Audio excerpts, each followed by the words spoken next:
पिछले 5 दिन से लगातार कांग्रेस धरना प्रदर्शन कर रही है। धरना प्रदर्शन करने का कारण क्या है? लगातार पेट्रोल और डीजल की कीमतों में बढ़ोतरी। और इसके अलावा अगर हम बात करें जम्मू कश्मीर की, तो 5 अगस्त 2020 को पूरा 1 साल हो जाएगा धारा 370 और 35A को जम्मू कश्मीर से हटे हुए। और भी ऐसे बहुत सारे मुद्दे हैं जम्मू कश्मीर के, जिनको लेकर आज हम चर्चा करेंगे। चर्चा करने के लिए हमारे साथ भारतीय जनता पार्टी के वरिष्ठ नेता और पूर्व मंत्री सुनील कुमार शर्मा जी हैं। इनसे हम बातचीत करेंगे। किश्तवाड़ से ये विधायक भी रहे हैं। सुनील जी, पहला सवाल तो यही है कि जिस प्रकार से पेट्रोल और डीजल की लगातार कीमतों में बढ़ोतरी हो रही है, उसको लेकर पिछले 5 दिन से लगातार कांग्रेस जो है वो धरना प्रदर्शन कर रही है। कह रही है कि केंद्र सरकार आम इंसान की जेबों पर डाका डाल रही है। देखिए, कांग्रेस तो एक भारतीय जनता पार्टी का विरोधी दल है। कांग्रेस का इतिहास भी आपके सामने है और सारे देश के सामने है। आज यदि वो पेट्रोल डीजल की कीमतों की बढ़ोतरी के विरोध में कोई प्रदर्शन कर रहे हैं, मुझे लगता है कि शायद वो अपनी हिस्ट्री भूल गए हैं। यदि हम कंपैरिजन करते हैं कांग्रेस के समय की इन्फ्लेशन में और आज में, तो ज़मीन आसमान का अंतर है। हालांकि बाकी चीज़ों में जो बढ़ोतरी होती है टाइम टू टाइम, तो वो तो एक मतलब एक्सेप्टेबल चीज़ें मान के चलते हैं। कहीं न कहीं जिस पेट्रोल डीजल को उन्होंने 80 रुपये तक पहुंचाया था, वापस हमारी एनडीए फर्स्ट आने के बाद उस पेट्रोल डीजल की कीमतें लगातार डिक्रीज हुई। 62 रुपया डीजल पहुंचना। तो आप उनके टाइम के भी रेट्स निकालें, अभी तक वहां पे नहीं पहुंचा है। हालांकि 6 साल का अरसा बीत गया, लेकिन अभी तक उनके रेट्स तक नहीं पहुंचा, अभी उससे भी नीचे है। तो देखिए, ये इंटरनेशनल मार्केट में चीज़ें अप डाउन आती रहती हैं, तो उसके अनुसार यहाँ पे देश में भी रेट्स बढ़ते घटते हैं। लेकिन सुनील जी, यहाँ पर एक सवाल ये भी आता है कि हिंदुस्तान के इतिहास में पहली बार ऐसा हुआ कि डीजल की कीमत जो है वो पेट्रोल से ऊपर चली गई। ये भी एक इतिहास बन गया। ऐसा तो मुझे अभी ध्यान में नहीं है कि दिल्ली में हुआ ये। देखिए, वो डिफरेंट स्टेट्स पे अपना अपना वो डिपेंड करता है। आप देख रहे हैं कि पूरे दुनिया में एक महामारी चल रही है, सारी चीज़ें डिस्टर्ब हैं। लेकिन जिस प्रकार से आप बोल रहे हैं कि भाई डीज़ल पेट्रोल से ज़्यादा महंगा हो गया, तो मुझे नहीं पता, जम्मू कश्मीर में तो ऐसा है नहीं। अब दिल्ली का क्या है उसका मैंने कोई विश्लेषण नहीं किया, लेकिन फिर भी मैं दावे के साथ कहता हूँ कि जिस रेट्स पे कांग्रेस ने इस तेल को पहुँचाया था, उस रेट्स पे, उस प्राइसेस पे अभी भी नीचे है। आप एनालिसिस करें पिछले 6 साल के रेट्स को और इनके 10 साल के रेट्स को, कहीं ना कहीं अभी भी रिजनेबल है। देखिए, कोई भी चीज़ स्टेबल तो नहीं रहती है ना। आपके हाथ में माइक है, अगर 5 साल पहले इसका रेट देखेंगे तो 250 का होगा, अभी देखेंगे तो 450 का है। चीज़ें बदलती है ना, रेट्स बदल रहे हैं, तो ऑटोमेटिकली डीजल पेट्रोल में भी तो बदलनी है, ये रेट्स इंक्रीज होने हैं। लेकिन फिर भी मैं ये कहता हूँ कि 6 साल में जिस तरीके से स्थायी एक मतलब जिसे स्टेबल मैं कहूँगा कि जो रेट प्राइसेस रही, ऐसा कभी इतिहास में नहीं रहा है। लेकिन अब इंटरनेशनल चीज़ें जो नई डेवलपमेंट्स हो रही है कोरोना के कारण, उसमें जहाँ पे भी ये तेल निकलता है, उनको भी वहाँ पे भी कोरोना के कारण हो सकता है उनने उस कच्चे तेल को रेट बढ़ाया होगा, तो अकॉर्डिंगली यहाँ पे भी बढ़ेगा। तो वो तो एक अंडरस्टूड बात है। लेकिन अब कांग्रेस को कुछ मिल नहीं रहा है, तो विरोध के लिए विरोध कर रहे हैं। आपको भी याद होगा कि जब आप लोग भारतीय जनता पार्टी जब विपक्ष में बैठी थी, कांग्रेस सत्ता में थी और गैस की कीमतें बढ़ी थी, तो उसके प्रदर्शन के लिए स्मृति ईरानी आप ही की पार्टी के मंत्री हैं, और वो गैस सिलेंडर लेकर आ चुकी थी सड़क पर, और उनका कहना था कि गैस की कीमतों को कम किया जाए। उसी प्रकार से कांग्रेस भी अब ये कह रही है कि यहाँ पर तो रेस लगी हुई है कि 100 का आंकड़ा पहले कौन पार करेगा, पेट्रोल या फिर डीजल। नहीं, ऐसा नहीं है। देखिए, जो आप बात कर रहे हैं गैस के विरोध की, मैंने भी किया है, हम अपोजिशन में थे। लेकिन हर वक्त की परिस्थितियों के अनुसार ही चीज़ें आती है सामने। जब हमने उस वक्त विरोध किया, तो कहीं न कहीं गैस जो एक आम रोज़मर्रा की ज़िंदगी में बहुत ही इम्पॉर्टेंट चीज़ है, वो जिससे एक घर का चूल्हा मतलब लिंक्ड रहता है, घर में सारी वस्तुएं जो हैं उनसे लिंक्ड रहती है। तो उस गैस को जिस तरीके से इन्फ्लेशन उस टाइम हुआ था, वो मुझे लगता है कि बहुत स्पीड से बढ़ा था, इस वजह से हमने उसका विरोध किया था। भारतीय जनता पार्टी की सरकार के आने के बाद जो गैस बहुत ही इम्पॉर्टेंट चीज़ है हमारे घरों में, कहीं न कहीं आपने देखा होगा बहुत सारे लोगों ने प्रधानमंत्री जी के आह्वान पे सब्सिडी को वापस किया और उसके बदले हमने एक आम जनमानस को, एक आम गरीब को वो गैस का सिलेंडर दिया। और आज आप देख रहे होंगे कि इस कोरोना में 3 महीने के गैस की रिफिलिंग का जो चार्जेस होते हैं वो एडवांस में भारतीय जनता पार्टी की सरकार ने, केंद्र की सरकार ने उन महिलाओं के खातों में डाला है। तो उसको भी तो आप कंपेयर कर सकते हैं जो गैस के विरोध की आप बात कर रहे हैं। आज करोड़ों, 8 करोड़ घरों में जो बेचारे लकड़ी से चूल्हा जलाते थे, आज प्रधानमंत्री जी के द्वारा उनको घर के अंदर गैस का चूल्हा पहुंचा है, गैस की रिफिलिंग का एक सिस्टम तैयार करके दिया है। उसको इसके साथ मिलाना, तेल के साथ मिलाना, और इस वक्त आप खुद देख रहे हैं कि जिस तरीके से तेल की कीमतों को एक कंट्रोल किया है हमारी एनडीए की गवर्नमेंट ने, ऐसा कभी नहीं हुआ है। आप हिस्ट्री भी ला के देख सकते हैं। 62 पे डीजल लाना ये अपने आप में एक मिसाल है। और मैं बड़े दावे के साथ कहता हूँ कि ये जो अभी इस वक्त की तेल की कीमतें बढ़ रही है, ये कोई भारत सरकार अपने लेवल पे नहीं बढ़ा रही है। इंटरनेशनल जो इकॉनमी का एक डिस्टर्बेंस आया हुआ है, उसके कारण वहाँ पे बढ़ी, तो अकॉर्डिंगली यहाँ पे बढ़ेंगी। फिर भी बहुत कंट्रोल्ड सिस्टम में अभी भी है। मैं दोबारा से कहूँगा, कांग्रेस के पास इस वक्त कुछ नहीं है विरोध के लिए, कुछ भी नहीं है। और जनता ने उनको रिजेक्ट कर दिया है, उनके विरोध को भी रिजेक्ट कर दिया। आप देख रहे होंगे 5 दिनों से लगे हुए, किसी को मतलब कोई पड़ी नहीं है। क्रिटिसिज्म भी अच्छा है, क्रिटिसिज्म भी होना चाहिए। ये लोकतांत्रिक देश है, यहाँ पे क्रिटिसिज्म भी होना चाहिए। हाल ही में देश के प्रधानमंत्री नरेंद्र मोदी ने देश को संबोधित किया और अब विपक्षी नेता ये कह रहे हैं कि गलवान घाटी पर उन्होंने कुछ नहीं बोला, लेकिन एक नए चालान यानी कि फेस मास्क का 13,000 वाला चालान का एक बयान देकर चले गए। देखिए, जो ये कोरोना की इस वक्त महामारी चल रही है देश में, आपने देखा होगा कि बहुत कंट्रोल करने की कोशिश की हमारे पूरे सिस्टम ने। प्रधानमंत्री जी के आह्वान के बाद, चाहे उसे जनता कर्फ्यू में देखें आप, चाहे उसे लॉकडाउन में देखें आप, उसके अलावा जो हमारा मेडिकल सिस्टम इसमें लगा है, बहुत कोशिश की कि ये कंट्रोल हो। ये महामारी हमारी इकॉनमी को बिल्कुल इस प्रकार से घात कर रही है। हमें सोचना चाहिए और सोचने पे मजबूर भी हो रहे हैं हम कि भाई अगर इस प्रकार से ये संक्रमण बढ़ता रहा तो देश बहुत वीक होगा, इकॉनमिकली बहुत वीक होगा। उसको रोकने के लिए और उसको स्टॉप करने के लिए प्रधानमंत्री जी ने जिस प्रकार से मास्क के लिए या बाकी चीज़ों के लिए जो भी प्रिकॉशनरी मेयर्स हैं, उनको आम एक जनमानस उसको धारण करे अपने जीवन में, ताकि वो संक्रमित ना हो और देश पे बोझ ना पड़े और इकॉनमी पे बोझ ना पड़े, उन चीज़ों को रोकने के लिए ये बहुत आवश्यक कदम है।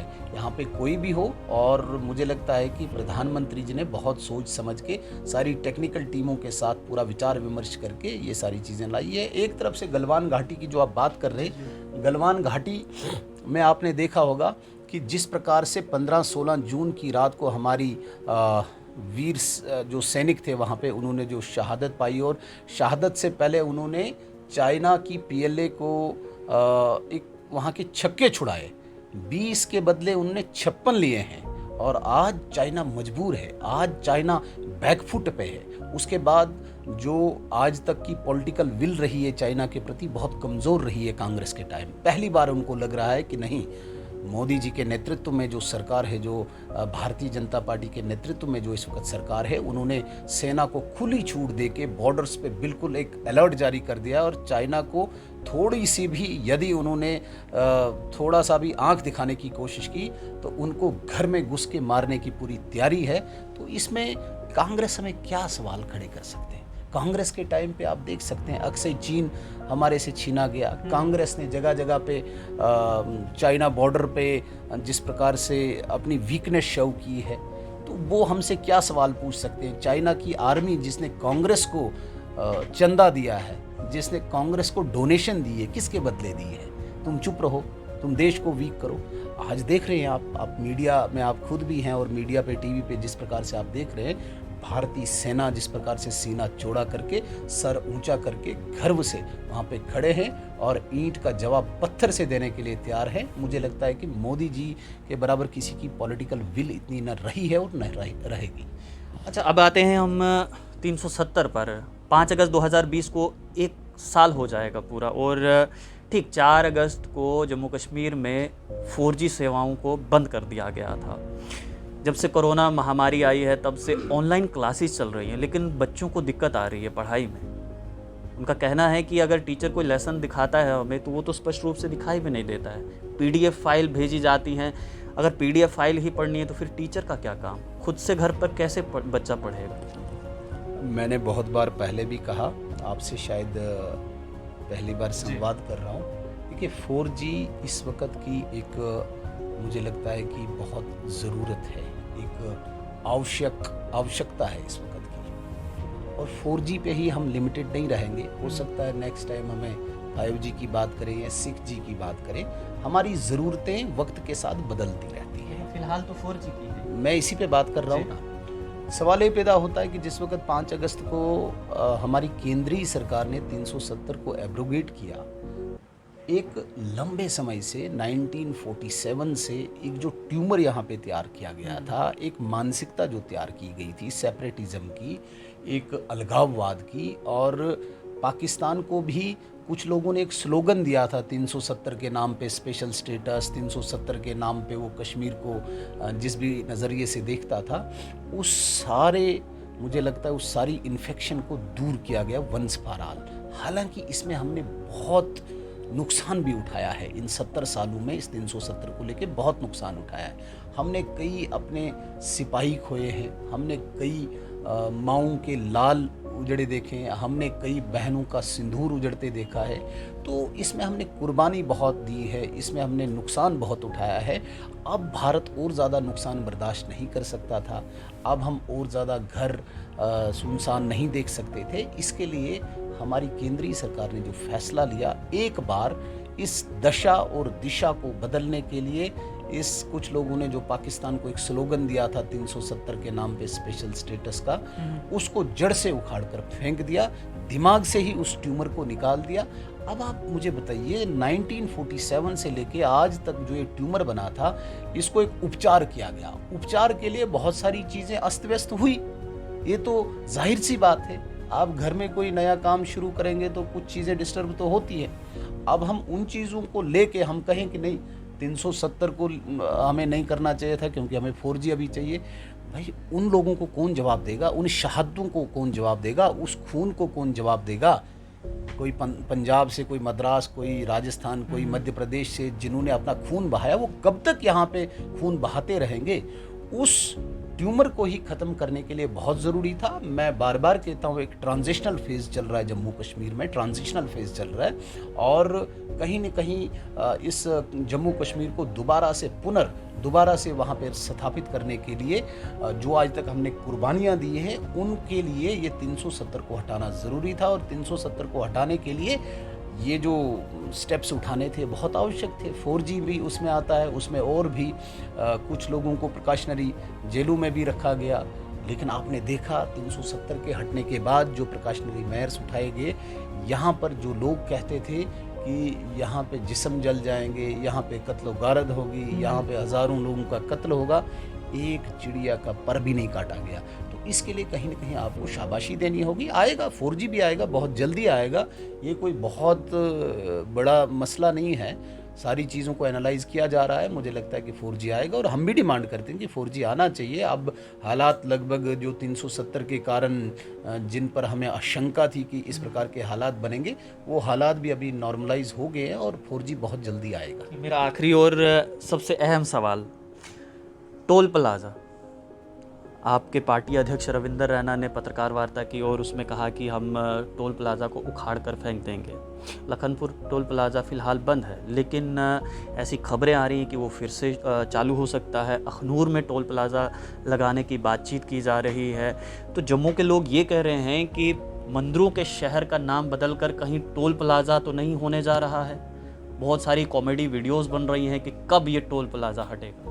विपक्ष तो ये तक कह रहा है कि शायद वो 2023 तक वो चिट्ठी जो भारतीय जनता पार्टी के अध्यक्ष ने भेजी थी वो पहुंच जाए वहां पर, क्योंकि 2024 में तो चुनाव हैं। ठाकुर साहब, आप एक सीनियर जर्नलिस्ट हैं, आपने देखा होगा पढ़े लिखे लोग हैं, और आज ऐसा नहीं कि मैं अगर किश्तवाड़ में रहता हूं तो मैं कभी बाहर नहीं जाऊं या मैं दुनिया न देखूं।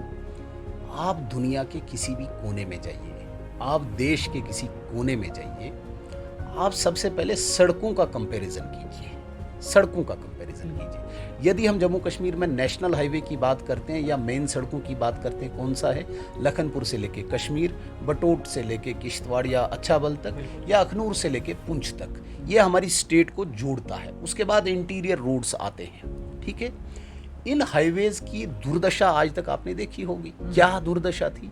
आपको यकीन नहीं होगा, आप आंकड़ा निकालें, और जो भी लोग, चंद लोग हैं टोल की बात करने वाले, जो भी लोग ऐसा सवाल करते हैं उनको बोलो आंकड़ा निकालो आप। जब हम बटोत से लेके किश्तवाड़ की तरफ जाते हैं तो जान मुट्ठी में लेके निकलते हैं। आज आप बटोत से लेके अनंतनाग की तरफ जाओ, रामबन बनिहाल को क्रॉस करके, आपने अगर पूरी उम्र में भगवान का नाम नहीं लिया होगा, इस रोड पे चल के आपको भगवान का नाम याद आएगा।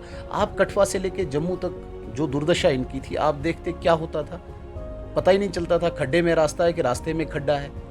अब इधर से हम डेवलप्ड कंट्री की बात करते हैं, इधर से हम मॉडर्न युग की बात करते हैं, हमें 4 लेन चाहिए, हमें 6 लेन चाहिए, तो क्या हमें कंट्रीब्यूशन नहीं करनी चाहिए? कैसे ये सड़कें बनती हैं मुझे बताइए। देश के किसी भी कोने में, दुनिया के किसी भी कोने में आप जाइए, वहाँ पे देखिए कि रोड कैसे बनते हैं। इसलिए रोड बनते हैं कि देश की जनता, नहीं, मैं मुझे पूरा इसको एलाबोरेट करने दीजिए, देश की जनता कंट्रीब्यूट करती है खुद, और वे रूट्स बनते हैं। देश की तरक्की में तो तरक्की में अब मुझे आप बताइए सर, जब आप कठवा से लेके जम्मू तक 4 लेन चाहते हैं तो वो कहाँ से पैसा आएगा? टोल से ही आएगा ना। और ये कोई परमानेंट नहीं है वहाँ के लिए सर, ये तब तक के लिए जब तक उसकी कास्ट रिकवर होती है, उसके बाद हट जाएगा, फिर आगे वाली जनरेशनों के लिए वो चलता रहेगा। अब जब हम पहले, मैं तो इसी रास्ते पे चलता था, जम्मू से उधमपुर हम चलते थे, तो मतलब इतनी परेशानी होती थी, जैमिंग की होती थी, जंप्स इतने होते थे, खड्डे इतने होते थे, टाइम हमारा बहुत लगता था, गाड़ी की मार बहुत होती थी। आज हम 45 से 55 मिनट में यहाँ से उधमपुर पहुँच जाते हैं, और बड़ा सुंदर तरीके से, कोई एक्सीडेंट का खतरा नहीं। एक तरफ से बिल्कुल डिवाइडर लगे हुए हैं, आप जिस तरफ से चल रहे हैं तो चल रहे हैं, कोई आगे नहीं, कोई पीछे नहीं, कोई ओवरटेकिंग नहीं। तो कहीं न कहीं गाड़ी की मार कम है, एक्सीडेंट का खतरा कम है, हमारे पास फ्यूल कम लगता है। इन सारी चीज़ों के लिए अगर मैं टोल देता हूँ वन में तो क्या फ़र्क पड़ता है? अब मैं वहाँ से आगे की बात करता हूँ। आप बटोत से आप इस वक्त काजीकुंड तक चलिए, आप देखिए, आप तो दोबारा जाने की नहीं सोचेंगे। बहुत सारे लोग जो इधर जम्मू शहर में ही चिल्ला रहे हैं, उनको पूछिए कि भाई जो लोग इन रोड्स पे चलते हैं उनसे ज़रा पूछो, आज तक कितने लोग खाई में चले गए हुए हैं। हर तीसरे चौथे पांचवें सप्ताह में एक बार आप देखते हैं कि टिप्पर गया, मेटाडोर गई, इको गई। वो क्यों जाते हैं? क्योंकि रोड नहीं है।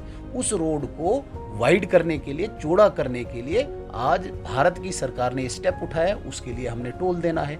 अभी इस वक्त रोड बन रहा है, 4 लेन हो रहा है, बटोत से लेके अनंतनाग काजीकुंड तक बड़ा सुंदर रोड बनेगा। आने वाले 2-4 साल में आप देखेंगे कि भाई 2 घंटे में आप कश्मीर में होंगे, रोड भी अच्छा होगा, गाड़ी की मार भी कम होगी। उसके लिए अगर टोल देंगे तो क्या फ़र्क पड़ता है? मैं इस वक्त किश्तवाड़ के लिए जा रहा हूँ, तो मुझे तो हमेशा परेशानी रहती है, पता नहीं कब क्या हो, इतना ख़राब रोड। अब उस रोड को वाइड करने के लिए टेंडर हुआ है, कल अगर टोल लगेगा, या तो मुझे रोड यही चाहिए, अगर आप 4 लेन चाहते हैं तो कुछ समय के लिए टोल देना पड़ेगा। तो ये कोई परमानेंट नहीं है। जिस भी रोड को हम वाइड कर रहे हैं, जिस भी रोड को हम सुंदर खूबसूरत बना रहे हैं, वहाँ के लिए टोल दे रहे हैं। या तो मुझे इसी पे चलना चाहिए। आप पंजाब में जाइए, यहाँ से चंडीगढ़ जाइए, यहाँ से अमृतसर जाइए, 5 जगह 6 जगह टोल है। आप हिमाचल में जाइए, आप कहीं भी महाराष्ट्र में जाइए। अभी मुंबई इतनी हमें जो भारत की, जिसे हम इकोनॉमिक कैपिटल कहते हैं, सी लिंक बना वहाँ पे मुंबई में, समुद्र में, वो उस पे गए होंगे आप। सी लिंक पे बाज़ाब्ता टोल लगा हुआ है। क्यों लगा हुआ है? इतना सुंदर इजी आपको एक अप्रोच दी है। जितना आपने तो जहाँ पे भी आप जाएंगे, आंध्रा में जाइए, आप किसी भी जगह जाइए, कलकत्ता में जाइए, सुंदर रोड चाहिए आपको, खुला चाहिए, आपकी उसमें आपको फायदा है। ऐसा नहीं है। मुझे यदि किश्तवाड़ तक तेल 40 लीटर लगता था, वहाँ पे 5 लीटर कम लगता है, हमारा ही फायदा होता है। लेकिन बात यहाँ पर यह है कि रविंद्र रैना कहते हैं कि आपकी बात से मैं सहमत हूँ कि अगर टोल लगा है तो हमें सुविधा मिलती है, आम जनमानस को सुविधा मिलती है, उसी के लिए तरक्की के लिए जनमानस जो है वो पैसा देता है। लेकिन आप ही के अध्यक्ष कहते हैं कि एक बार भारतीय जनता पार्टी की सरकार आएगी तो हम टोल प्लाजा उखाड़ के फेंक देंगे। जी ठाकुर साहब, और मुझे लगता है कि आप इसको ज़रूर पब्लिश भी करेंगे, इस चीज़ को दिखाएंगे भी। मैं आज स्पष्टीकरण दूंगा रविंदर रैना जी ने जो कहा है। रविंदर रैना जी ने कहा कि वहाँ पे दादागिरी चलती है। क्या है, बहुत सारे जो लोग चलते हैं गाड़ियों में, उनने कंप्लेंट की उनके पास कि वहाँ पे जो भी वेंडर होगा, जो भी वहाँ पे रखा होगा कलेक्ट करने के लिए वो टोल का, तो उन्होंने जो आगे वो नौजवान रखे हुए हैं वो बदतमीज़ी करते हैं, वो दादागिरी करते हैं, वो वैसे डंडों से उन गाड़ियों को मारते हैं। तो उसके लिए उन्होंने कहा कि हम उसको उखाड़ के फेंकेंगे। उन्होंने वो नहीं कहा कि नहीं रोड नहीं बननी चाहिए, सुविधा नहीं होनी चाहिए। उन्होंने कहा कि जब भारतीय जनता पार्टी का मुख्यमंत्री आएगा तो ऐसे टोल को भी हम उखाड़ के फेंकेंगे जो लोगों की सुविधा में प्रॉब्लम क्रिएट कर रहा है। वहाँ पे दादागिरी बहुत चलती है, आपने देखा होगा, बहुत ज़्यादा लोगों ने कंप्लेंट की। एक बात। दूसरी बात, रविंदर रैना जी ने ये कही कि उस टोल को वहाँ से शिफ्ट करके, क्योंकि वहाँ पे हैबिटेशन बड़ी क्लोज है और वहाँ पे काफ़ी प्रॉब्लम्स क्रिएट करता है वो टोल प्लाज़ा, वहाँ से दूसरी जगह जाना चाहिए। आपने देखा होगा लेटर में भी, और जब उन्होंने बात की माननीय नितिन गडकरी जी से, उन्होंने ये स्पष्ट रूप से कहा था कि टोल लगाइए, टोल को हम एक्सेप्ट करते हैं, लेकिन जहाँ पे लगा है वो सूटेबल जगह नहीं है। सांबा के बीच में लगा हुआ है, सरोर के बीच में लगा हुआ है, वहाँ पे लोगों को दिक्कत हो रही है। और किसी को बिल्कुल 1 किलोमीटर का भी सफ़र क्रॉस करना है तो वहाँ पे रोकेंगे, दादागिरी करेंगे, उसको मारेंगे। तो उन चीज़ों को ध्यान में रखते हुए कि भाई उनकी दादागिरी को हम उखाड़ के फेंकेंगे, दूसरी जगह लगाएं। चलिए, बहुत बहुत शुक्रिया बातचीत करने के लिए। तो सुनील कुमार शर्मा हमारे साथ बातचीत कर रहे थे, और जो वाकया रविंदर रैना ने कहा था कि हमारी सरकार आएगी जम्मू कश्मीर में, जब भारतीय जनता पार्टी का मुख्यमंत्री बन जाएगा तो तब हम टोल प्लाजा को उखाड़ कर फेंक देंगे, उसका स्पष्टीकरण भी सुनील कुमार शर्मा ने अच्छे से किया है। और रही बात 4G की, तो इन्होंने कहा है कि भारतीय जनता पार्टी भी चाहती है कि जम्मू कश्मीर में 4G की सेवाएं जल्द से जल्द बहाल हो जाएं। और अब ये तो आने वाला समय बताएगा कि जम्मू के लोगों की आवाज़, यानी कि जम्मू कश्मीर के लोगों की आवाज़ 4G क्या केंद्र सरकार तक पहुंचती है, और खासकर टोल प्लाजा उखड़ता है या फिर नहीं। आप लोग देखते रहिए early post. Cameraman Shyam ji के साथ देव ठाकुर, जम्मू।